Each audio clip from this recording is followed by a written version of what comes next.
5 प्रकार की यज्ञ यहाँ पर होती है। एक यज्ञ है धर्म की, दूसरी यज्ञ है ध्यान, और तीसरी यज्ञ हवन की, चौथी यज्ञ प्रणाम, और 5वीं यज्ञ ये ज्ञान की चल रही है। यहां पर एक यज्ञ है धर्म की, यहां धर्म भंडारा चलता है।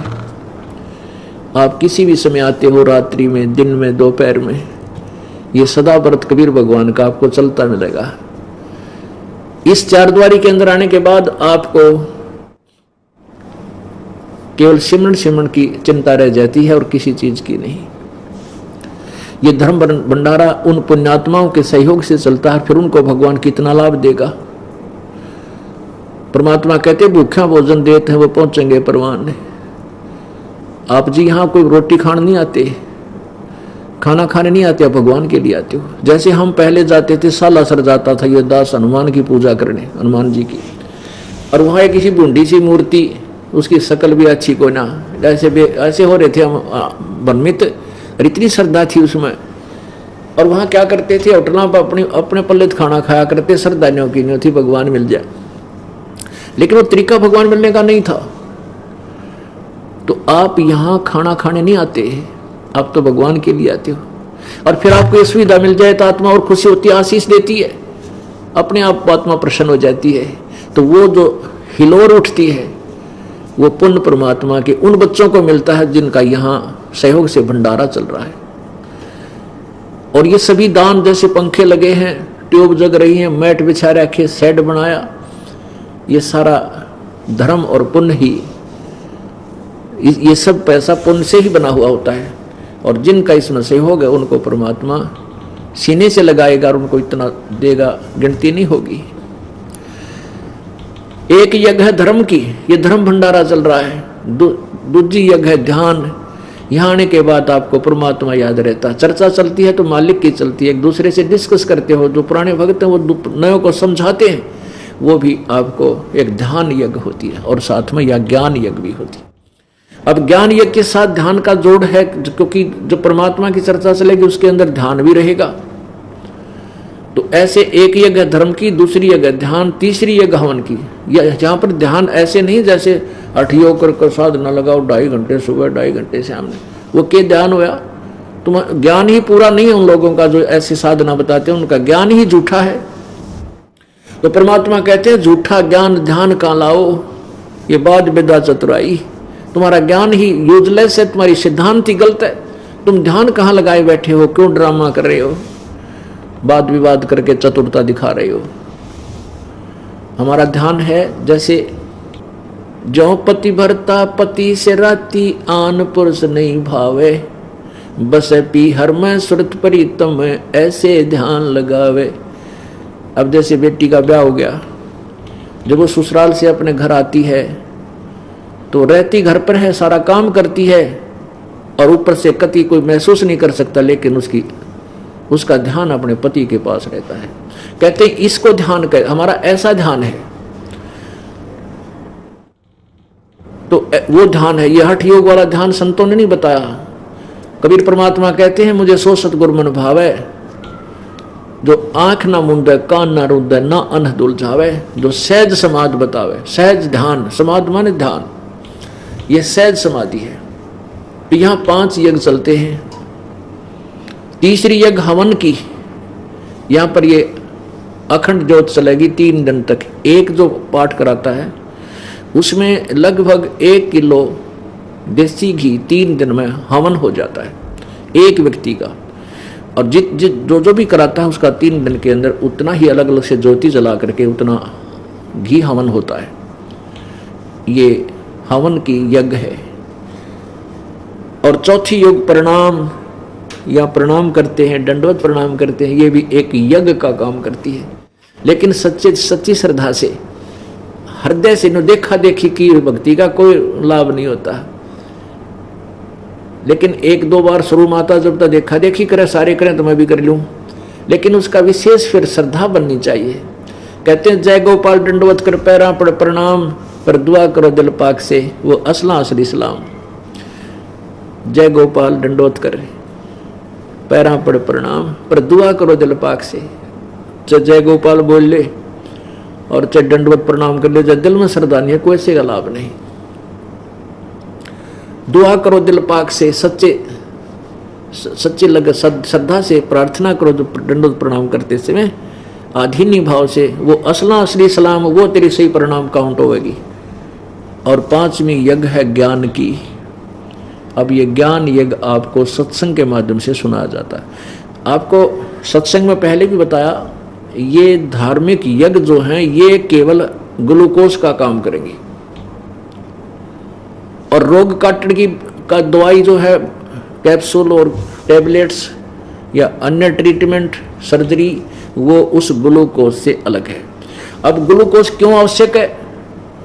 अब जैसे डॉक्टर के पास जो ही मरीज जाता है, अब वर्तमान में शक्ति किसी में रही कोई ना, क्योंकि आहार ऐसा हो गया, एक दिन बुखार चढ़ जाए 3 दिन गोड्डे टूटे रहे, उठा जाना बैठा जा, आहार वो नहीं रहा जो पहले शक्तिशाली आहार था।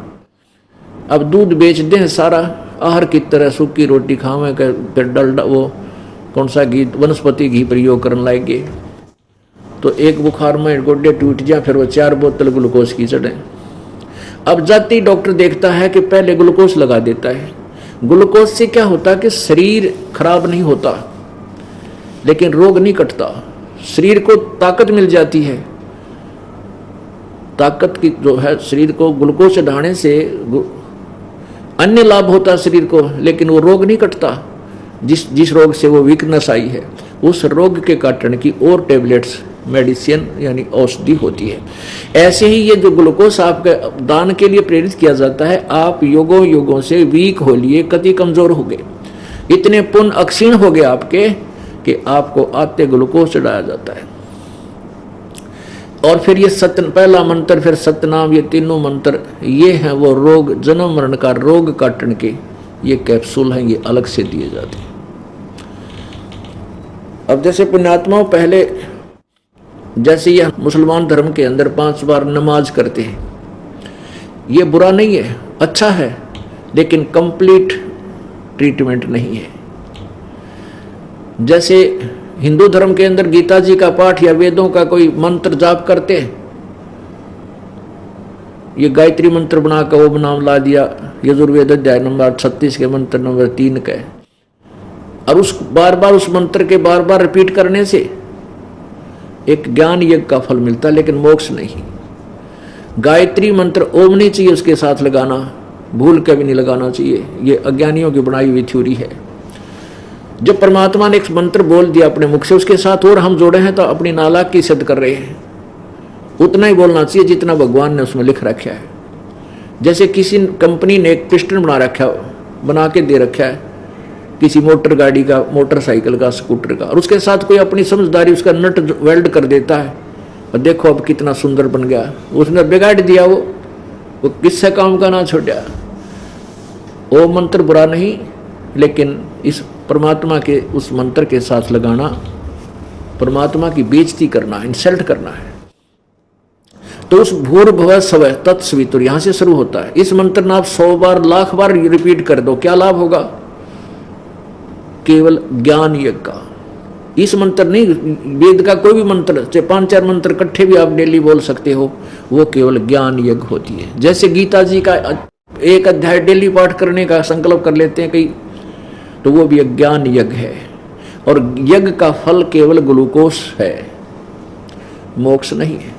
जैसे गुरु ग्रंथ साहिब से कुछ वाणियां चुन करके एक जपजी साहिब बना रखे, उसका जाप करते हैं, तो वो ग्लूकोज का काम करती है, मोक्ष का नहीं। वो रोग काटने की बीमारी नहीं है, वो तो सतनाम है। वो अलग से कोई मंत्र है जो 2 अक्षर का है, जिसमें एक ओम मंत्र है, एक तत्व मंत्र है जो गुप्त है, ये दास बताएगा।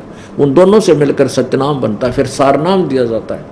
सार शब्द की प्राप्ति करके ये पूर्ण दीर्घ रोग काट दिया जाता है। तो इस प्रकार हम जो साधना करते थे, वो साधना हमारी इनकम्प्लीट थी। जब तक हमें कंप्लीट ट्रीटमेंट नहीं मिलेगा, ये रोग नहीं कट सकता। कौन सा? जन्म मृत्यु का रोग। और जब तक जन्म मृत्यु का रोग नहीं कटेगा, यहाँ से राष्ट्रपति बन लो, चाहे सारी पृथ्वी का पति बन लो, फिर मृत्यु होगी, फिर पशु बना पाओगा कि तक कर्माधार से फिर अन्य योनियों चला जाता है, पुण्य क्षीण हो जाते हैं। तो इस दीर्घ रोग को कटा के हम सतलोक चलेंगे। अब कई ये कहते हैं कि यह पृथ्वी खाली हो जाएगी, जो सारे वहां चले गए, कमाल की बात, कोई नो कहे जेल खाली हो जाएगी जो सारे कैदी छूट गए थे, कोई बात आग लगा उस जेल का, जब पंडा छूट जाता है। तो ये तो एक कैद है, कारागार है, ये तो हमारे को दुखी किया जा रहा है यहाँ पर। हमारा घर तो वहां पर सतलोक में है, तो वैसे खाली पड़े जो मेरे ब्रह्मंड, ये कितने पत्थर घूमन लाग रहे ऊपर, खाली ग्रह पर ये घंटे जाएगी खाली पृथ्वी धक्के खाती। तो हम अपने लोग चले, हमने इस पृथ्वी का क्या ठेका ले रखा है। हाँ, यहाँ हम शुभ काम करें तो पृथ्वी भी खुश रहे, अच्छे काम करें, और हम इतने कुकर्म उतार दें इसके ऊपर वजन बढ़ जाता है। प्रत्येक ग्रह की एक देवी अधिष्ठात्री होती है। ये 33 करोड़ देवता ने एक काल ने धंधा ला रखे हैं प्रत्येक का। जैसे सूर्य देवता है, ये सूर्य नहीं एक और देव है। ऐसे चंद्रमा एक और देवता है, उसको चांद के जितने भी चंद्रमा है 21 ब्रह्मांड उनका कंट्रोलर बना दिया, वो राज्य कर रखे हैं। जैसे कोई मंत्री है, मुख्यमंत्री है, अपने साथियों ने प्रसन्न करने की खातिर किसी ने चेयरमैन बना दिया है, किसी ने कुछ बना दिया है, उन्होंने धंधा लाए रखे। तो ऐसे इस काल ने सारे बड़ो रखे हैं। तो हमने अपने सतलोक चलना है, यहाँ का ठेका नहीं लेना। यहाँ क्या होगा, सारे चले जाएंगे तो खाली पड़ी रहेगी, घूमे जाएगी, अपन क्या करना इसका। तो पुण्यात्माओं, आप ज्ञानहीनता के कारण हम ऐसे विचारों में उलझकर और काल के जाल में रह जाते हैं। अब ये ज्ञान यज्ञ चल रहा है। ज्ञान यज्ञ में बताया जाता है कि देते को हर देत है, जहां तहां से आने, ना दिया वो मांगते, फिर परमात्मा सुने ना कान। अब कहते करे करावे साइया, मन में लहर उठा, दादू सिरदर जीव के वो आप बगल हो जा। आप आरती, आप साजे, आप किंगर, आप बाजे। अब जैसे आपने सुना है कि जैसे द्रौपदी का चीर बढ़ गया और द्रौपदी के बाद और किसी का ना बढ़ा, और सुना किसी ने, तुमने भी भक्ति की होगी, कदे बढ़ा किसी का नहीं। और इस दास की, जब इस मालिक का सही भक्ति मिली, इस दास की एक लोहे की जाली बढ़ गई। अब पुण्यात्माओं, ये सत्कर मानना, जब हमें परमात्मा की पावर का कनेक्शन मिल जाएगा तो वो गुण है ईश्वर में जो हम सुना करते थे।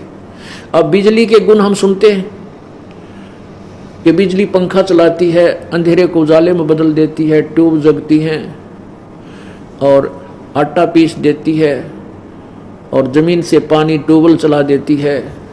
ये गुण हैं, बिजली में ये गुण हैं। लेकिन ये प्राप्त कैसे होते हैं, उसकी विधि न्यारी है। अब जैसे प्रसंग था कि एक गायत्री मंत्र बना रखे हैं ओम गेल ला के, यजुर्वेद अध्याय नंबर 36 के मंत्र 3 के साथ ओम मंत्र जोड़ लिया, वो नहीं जोड़ना चाहिए। फिर भी ओम भूर्भुवः स्वः तत्सवितुर्वरेण्यं भर्गो देवस्य धीमहि धियो यो न प्रचोदयात्, यहाँ भी घोटिया करते, कीर्ति याद आयो। लेकिन ये वेद का मंत्र है और इसमें गुण है कि वो परमात्मा स्वयंभू है, भूर्भुवः स्वः, और वो पूर्ण परमात्मा सबका रचने वाला सविता है। वो हमारी बुद्धि को परमात्मा की तरफ अपने ही चरणों में लगाए रखे, भक्ति योग्य बनाए रखे, ये गुण है। ये इसका अर्थ है। इसको बार बार 100 बार पढ़ ले, लाख बार पढ़ ले, 1000 बार पढ़ ले, ज्ञान यज्ञ मिलेगा लेकिन भगवान नहीं मिलेगा। अब जैसे हम बिजली के गुणों को 1000 बार पढ़ लें, बिजली पंखा चलाती है, ट्यूबवेल चलाती है, आटा पीस देती है, ऐसे करती है, तो वो तो गुण है ही। चाहे 100 बार कह लें, चाहे 10 बार पढ़ लें इसको, इससे ज्ञान होता है कि बिजली में क्या गुण है और वो बिजली का लाभ कैसे मिलता है। वो प्रोसीजर अलग है। बिजली वाले के ऑफिस में जाओ, वहाँ उनकी टर्म एंड कंडीशन पूरी करो, फार्म भरो, जो भी वो एविडेंस मांगते वो दो, पैसे जो मांगे वो जमा कराओ और फिर कनेक्शन ले लो, फिर वो लाभ देखियो, बिजली आपको लाभ देगी। ऐसे ही प्रभु के गुणों में लिखा है, आप उन गुणों को गाते रहो और वो गुणों को प्राप्ति की विधि अपनाओगे नहीं तो आपको वो लाभ परमात्मा के नहीं मिल सकते। अब कुछ नकली संतों ने, ऋषियों ने झूठे शास्त्र विधि त्याग का मनमानी क्रियाएं आपको दे दी। वो ऐसी दे दी, फिटिंग कर दी और तार जोड़ दिया कनेक्शन, लेकिन उसने जिस से आपका तार जोड़ा है, जिस पावर हाउस थे, उसमें लाइट नहीं है। वो किताब बबूल के लटका बांध रखा तार उसने, और ऊपर से बहुत बढ़िया पावर हाउस दिखा रखा है और किकर के लटके तार बांध के आपको कनेक्शन दिए बैठे है। आप रोज वो गुण भी गाते हो, भगवान ऐसा करता, भगवान ऐसा करता, किसी को होता नहीं,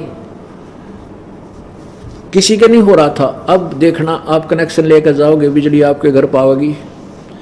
आप कनेक्शन, यहाँ से कनेक्शन मिलता है, आपके जाने से पहले आपके घर लाइट पहुंच जाती है।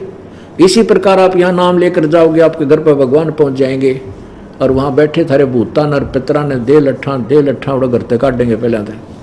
यानी जो तुम्हें दुखदायी तत्व है वहाँ शैतान बैठे, उनको भगाओगे वहाँ से जाते ही, और फिर आपको वो हानि से बचाएंगे, आपको वो लाभ देंगे जो भगवान दिया करता है। अब द्रौपदी का जो चीर बढ़ा, वो कैसे बढ़ा? द्रौप सुता कुंदी ने लीर जाके अंत बढ़ाए चीर।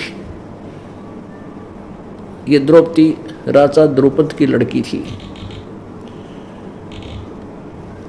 और जब ये कुंवारी थी अपने पिता के घर पे ही थी, ये स्नान करने के लिए गंगा पर जाया करती, गंगा दरिया पे।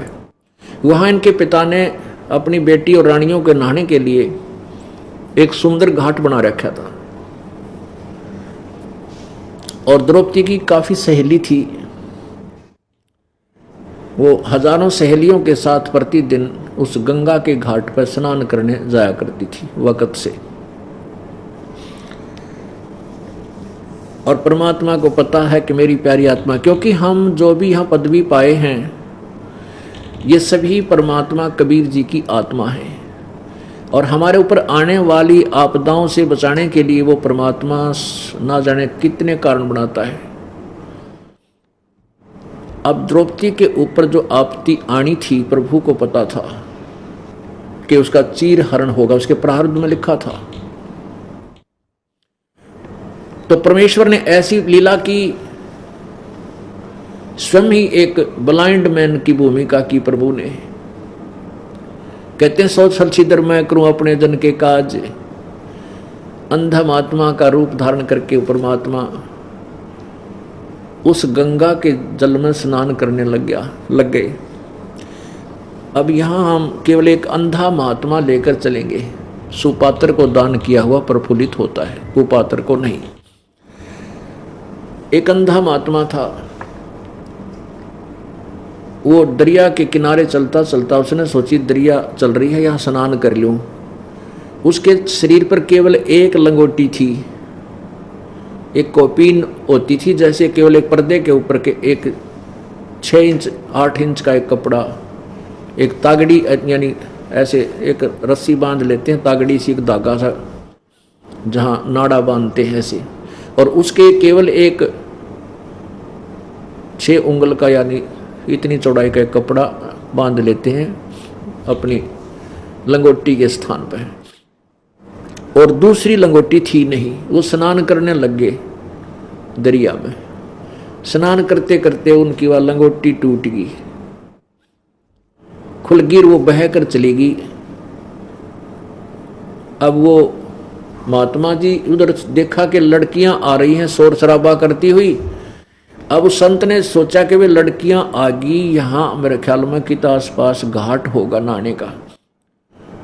अब वो संत जब पहले थोड़े पानी में था तो गहरे पानी में चला गया, गर्दन से थोड़ा सा नीचे तक, इस श्रम के मारे के कहीं लड़कियों मैं नंगा हूं, निवस्त्र हो गया हूं, और लड़कियां आऊंगी तो मुझे शर्म लगेगी, क्या कहेंगी।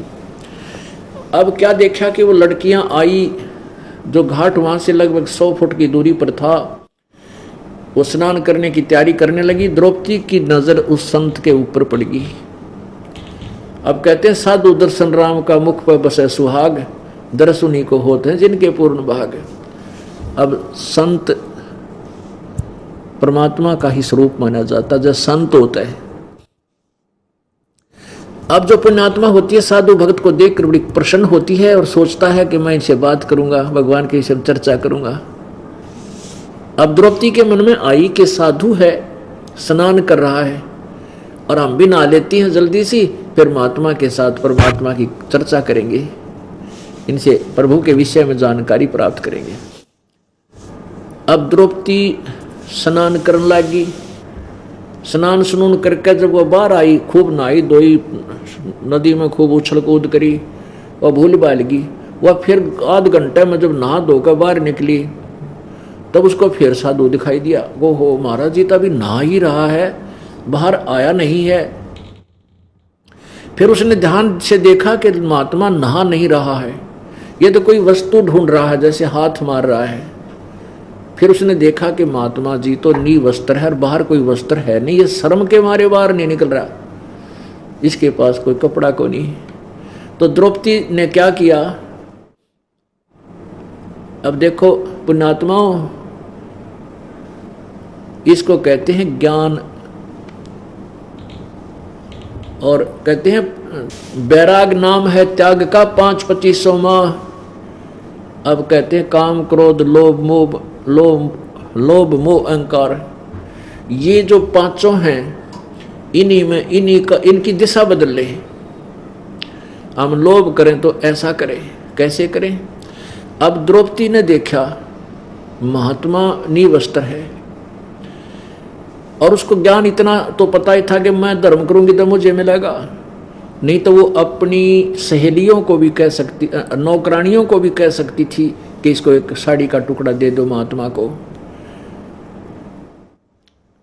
और बांधी तो एक राजा की लड़की के कहने से नौकरानियां तो पूरी साड़ी की साड़ी घेर दे जाते, 2 देवेगी। लेकिन नहीं, यहाँ ज्ञान में लोभ करना ऐसे सिखाया प्रभु ने, ज्ञान ने, कि द्रौपदी के मन में था कि मैं दान करूंगी मुझे मिलेगा, ये करेंगी इनको मिलेगा, इनको चांस क्यों दूं, बेईमान ना करे, लोभ करे तो ऐसा करे। उस लड़की ने, राजा की लड़की देखो कितना सुंदर साड़ी पहन रही होगी, कितनी कीमती होगी। जैसे हम अपने बेटे बेटी को स्कूल भेजते हैं या कपड़े लाते हैं, हम चाहे मैले कुचले किसी पहन रहे हैं फटे पुराने, पर अपने बच्चों को बहुत अच्छा वस्त्र ला कर देते हैं, अच्छे कीमती, जितनी हमारी सामर्थ्य है।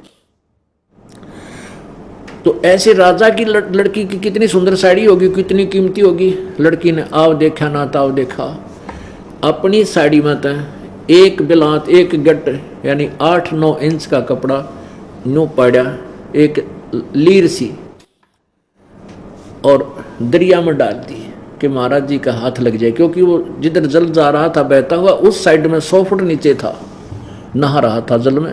अब वो महात्मा को दिखाई नहीं दे रहा था, अंधे थे। वो जो है वो साड़ी का टुकड़ा दूर से निकल गया। लड़की ने एक और पाड़ा, फिर वह दी 7-8। अब देखो 2 गिट में कितना कपड़ा चला जाता है, ऐसे 4 फिर 8, यानी आधे से ज्यादा साड़ी फाड़ कर डाल दी, फाड़ कर डाल दी, लेकिन महात्मा का हाथ लगी नहीं। अब लड़की ने सोचा भाई कोई बात नहीं, वो निकट नहीं जाना चाहती कदे महात्मा शर्मा जावे लड़की की आवाज सुन के। फिर उन्हें, और वो शर्मांती भी नहीं जावा थी, महाराज निवस्त्र। फिर उन्होंने सोचा मेरे पिता के समान है, राज ये महादुखी है, यदि अब इसको कपड़ा नहीं मिलेगा तो सारा दिन इसमें सड़ेगा और कितना रात ने निकलेगा, और फिर इसके पास कपड़ा नहीं, महात्मा शर्मदार है, पता नहीं क्या सोच बैठेगा। इस उद्देश्य से लड़की ने एक लंबी लकड़ी उठाई, लंबी लकड़ी, और उस लकड़ी का एक लपेटा देकर उस एक और एक ऐसे चीर फिर फाड़ा अपनी साड़ी को, और उसमें लपेट के और लंबी लकड़ी करके, जहाँ महाराज जी ऐसे हाथ कर रहे थे, वो साधु जी ऐसे ढूंढ रहे थे, उसके आसपास वो कपड़ा कर दिया, उसके हाथ लग गया। अब साधु के हाथ लग गया तो हाथ पकड़ दिया उसने, और फिर देखा। अब अंधे के हाथ आँखों का काम कराया करें। उसने सारा देखा कि ये कोई फटा पुराना या कोई वैसे बहता हुआ कपड़ा नहीं आया है, किसी बेटी की साड़ी का टुकड़ा है, उसने जानबूझकर मेरे लिए हेल्प की है। अब उस महात्मा ने वो साड़ी का कपड़ा अपने लंगोटी बांधी और आशीर्वाद दिया, बेटी आज तूने मेरा पर्दा रखा है, इज्जत रखी है, भगवान तेरा पर्दा रखा है, तेरी इज्जत रखा है, तूने गणाए दे। अब कहते हैं साधु बोला सहज सुबह जो चावे सो कर दे, साध वचन पलटा नहीं चाहे पलट जाओ ब्रह्मांड। अब जब तो बात आई गई हुई, इतना द्रौपदी का जच्ची महात्मा की कहे या सच्ची भी हो जाएगी, भक्त न भगवान गणाए दे। अब वो आत्मा से दी थी, संत परमात्मा ही थे, वो खुद आए हुए थे अपनी बेटी को, पता था कि काल तो मेरी आत्माओं को सताने से लगा हुआ है। अब पुण्यात्माओं, कुछ दिनों के बाद आपकी आंखें यानी मोतियाबंद कति हट जाएगा जो काल ना हमारा कर रखा था ज्ञान का। अब जैसे ये दास पहले हनुमान पूजा करता, श्री राम कृष्ण की पूजा करता था, विष्णु और शंकर जी ने इष्ट मानता था, और घर में जो भी सुख होता था, जैसे पास हो जाया करते कक्षा में तो जय हो बजरंगबली की, जय हो भगवान विष्णु की, जय हो भगवान शंकर की, हम पास कर दिए। फिर लड़का हुआ, लड़के की खुशी मनाई भाई, हमारे हनुमान जी ने, हमारे भगवान कृष्ण जी ने, शंकर भगवान ने लड़का दे दिया। तो हम इनको क्रेडिट दिया करते, ये सुख दे रहे हैं। जैसे कोई एक्सीडेंट दुर्घटना में कई बार इतने सेफ बच्चे बाल बाल और शुक्र मनाया करते, भगवान विष्णु ने, भगवान शिव जी ने, राम ने, कृष्ण ने, सारे के गुण गा दिया करते, इनने बचा दिया, हनुमान जी ने, श्याम जी ने। अब बचाया करता यू कबीर भगवान हमें पूर्व संस्कार से। पुण्यात्माओं, गीता जी अध्याय नंबर 15 के श्लोक नंबर 16 और 17 में तीन भगवान बताए, एक क्षर पुरुष, एक अक्षर पुरुष। ये दोनों नाशवान, इनके शरीर भी नाशवान, इनके प्राणी भी नाशवान, इनके लोगों के। फिर 17वें श्लोक में कहा कि उत्तम पुरुष तो अन्य परमात्मा इति उदाहरते, वो पुरुषोत्तम उत्तम पुरुष सबसे श्रेष्ठ भगवान तो कोई और ही है जिसको भगवान कहा जाता है, परमात्मा कहा जाता है। और वह ये लोक त्रयम आविश्य विभर्ति अवैश्वर है, जो तीनों लोकों में प्रवेश करके सबका धारण पोषण करता है। वही सबका किए हुए कर्म का वही फल देता है, सबका धारण पोषण वही देता है, अन्य कोई दे ही नहीं सकता। अंडरस्टूड हो गए तो वो सभी सुख ये भगवान ही हमें देता है। चाहे हम वर्तमान में किससे की पूजा कर रहे हैं वो अलग बात है, वो पूजा है ही नहीं हमारी क्योंकि शास्त्र विरुद्ध है। लेकिन जो आपको बाल बाल बचाता है, ऐसे सुख देता था, तो हाँ वो देता तो कबीर भगवान था, और हम क्रेडिट देते थे इनको। परमात्मा कहते हैं जगत का पेखना पेख्या, धनी का नाम ना लेखा। हम इधर एक दूसरे को क्रेडिट देते हैं, फलाने ने मेरा ये लाभ कर दिया, उसने मुझे ऐसे कर दिया, वहाँ उसने बचा दिया, ऐसा हो गया। कहते हैं आपने उस धनी का तो कितना जिक्र भी को नहीं, जगत का पेखना पेख्या, धनी का नाम ना लेखा।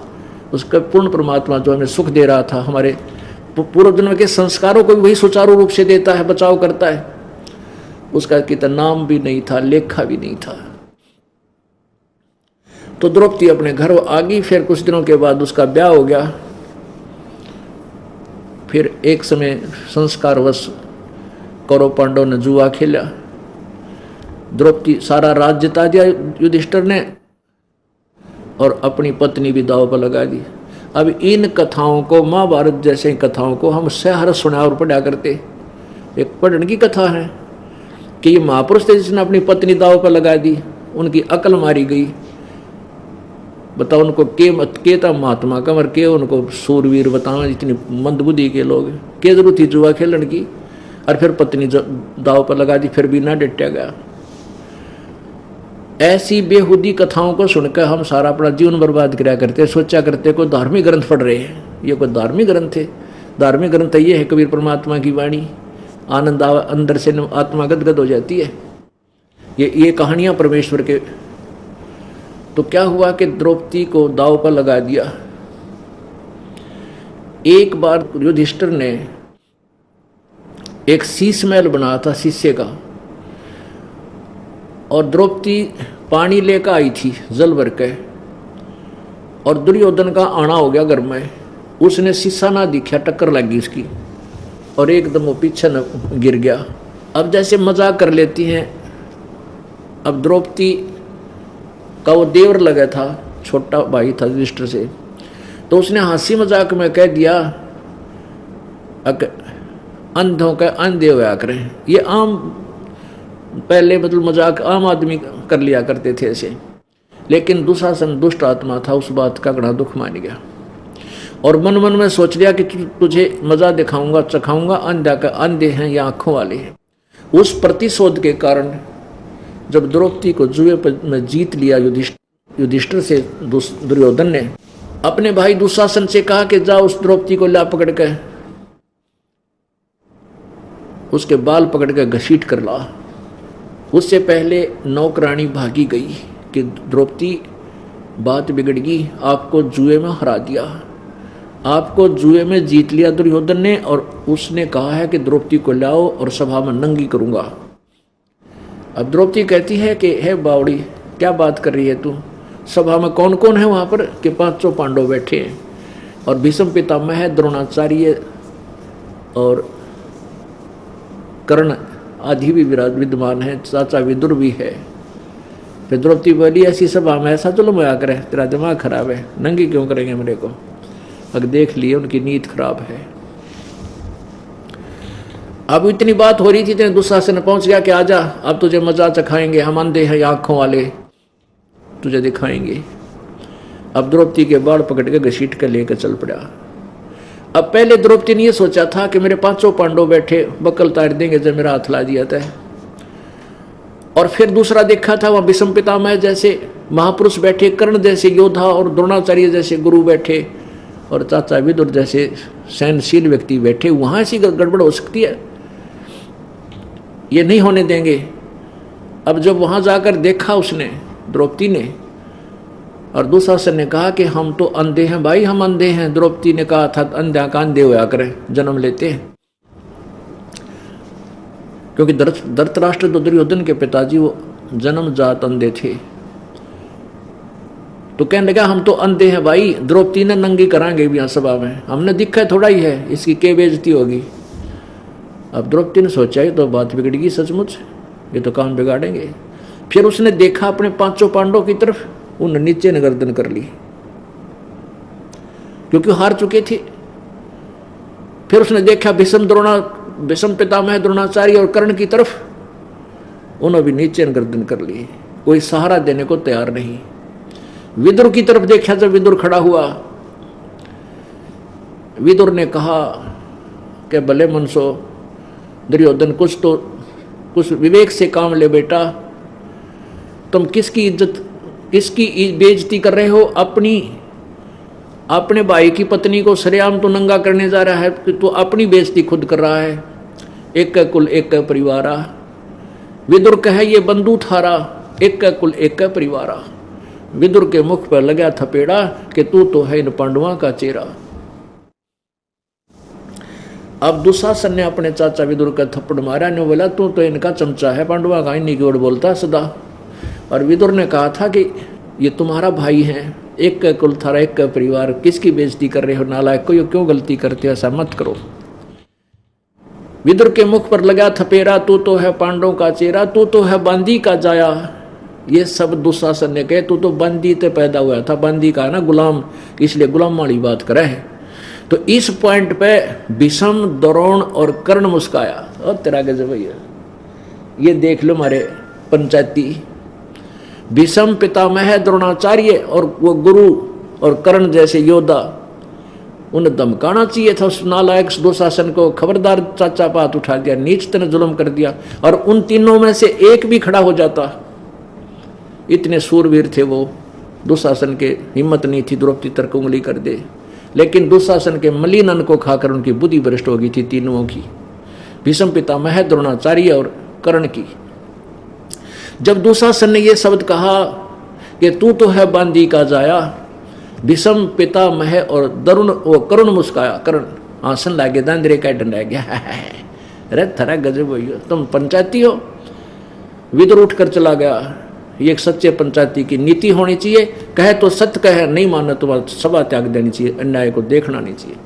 विदुर उठकर चला गया। अपने आत्माओं, ये इस एक सटोरी इतने कई बात सुलझेंगी, कई शंका का समाधान बनेगा।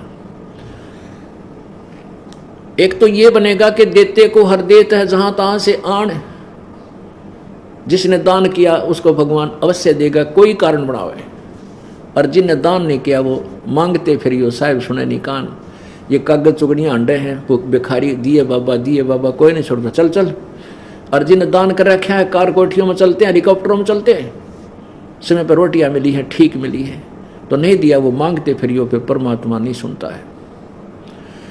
अब दूसरा ये है कि एक नीति ऐसी होनी चाहिए पंचायती की, या तो बात कहे सत्य कहे, नहीं तो उठकर चला जाओ, वहां रहना नहीं चाहिए उस अन्याय स्थल पर। और फिर तीसरी ये सिद्ध करी परमात्मा ने कि जब तक हम संसार को अपना सहयोगी मानते हैं, परमात्मा दूर रहता है। जब हम संसार से हटकर एक मालिक पर आसरा करते हैं, परमात्मा तेरे बिना हमारा कोई नहीं।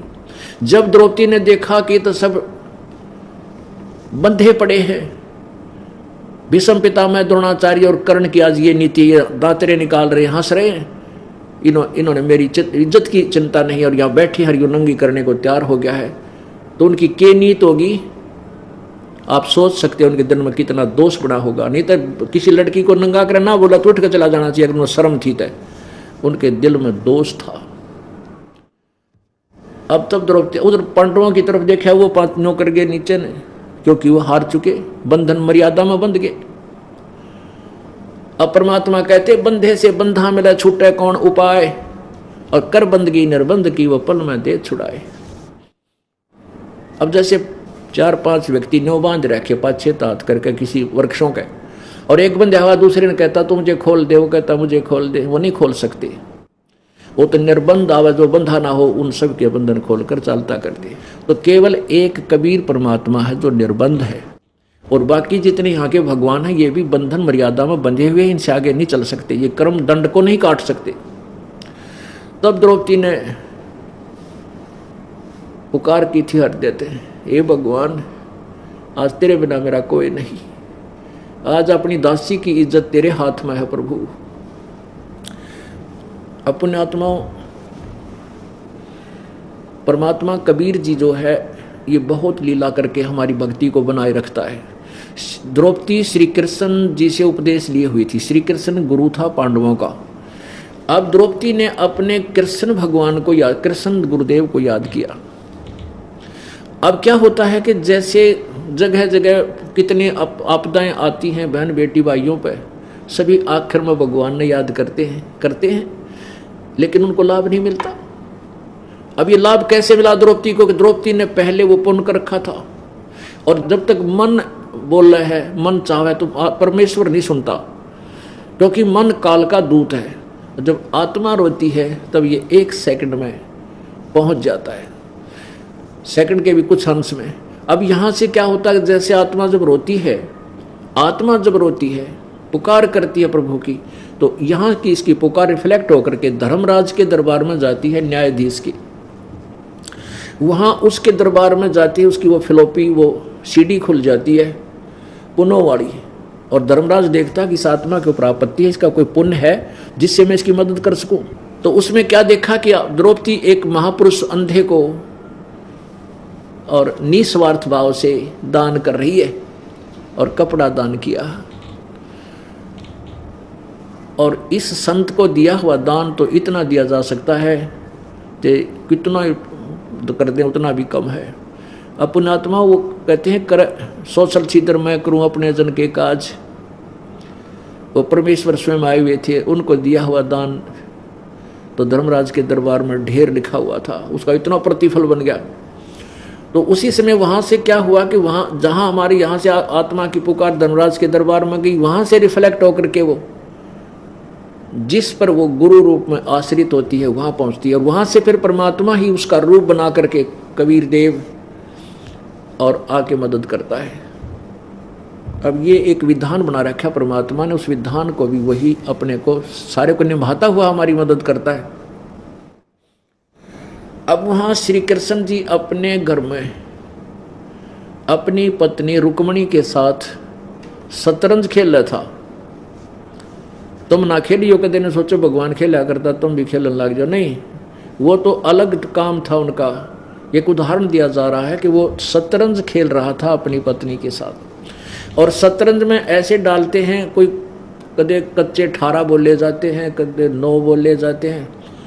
तो ज्यों ही उसने पास से हाथ से ऐसे पास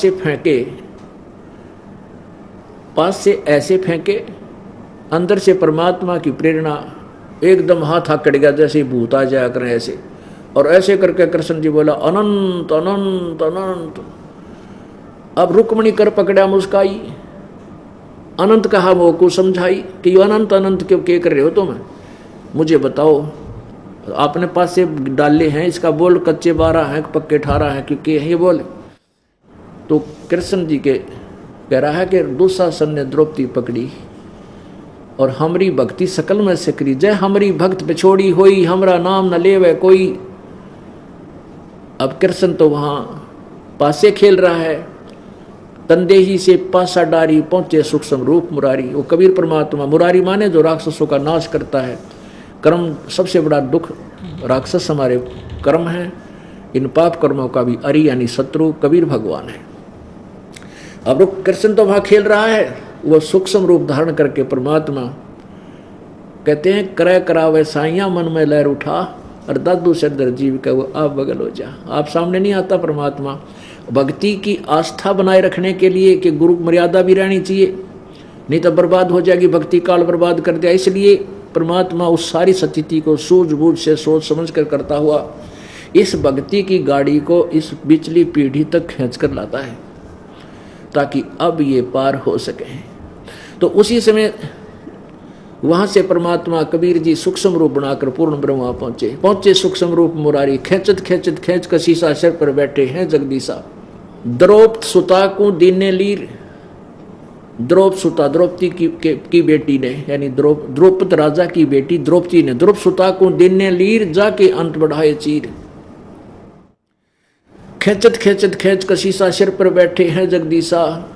अब दुशासन खींच खींच कर तंग हो लिया, पसीना पसीना हो गया और साड़ी का ढेर लाग गया नो, और द्रौपदी का निवस्त्र नहीं कर सका, थक गए वो पहलवान।